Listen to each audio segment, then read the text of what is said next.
Series 1 fixtures, older Series 1. And it's on this full red LED. Light. No lanterns, that's interesting. Go to 2. Interior go up.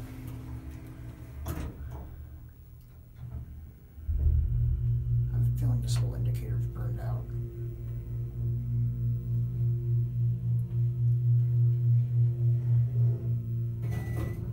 Here too, I'm surprised it actually has a chime. That door operator's been replaced. Go back down to 1. There's a certificate. This was installed in 1984. Non-ADA phone. They put Velcros in place of the magnets. Hopefully that doesn't fall down. Seems rather unstable. Basic fake wood grain cab for the era. Emergency light works. Got a poster there. Got cork boards, pin board, whatever.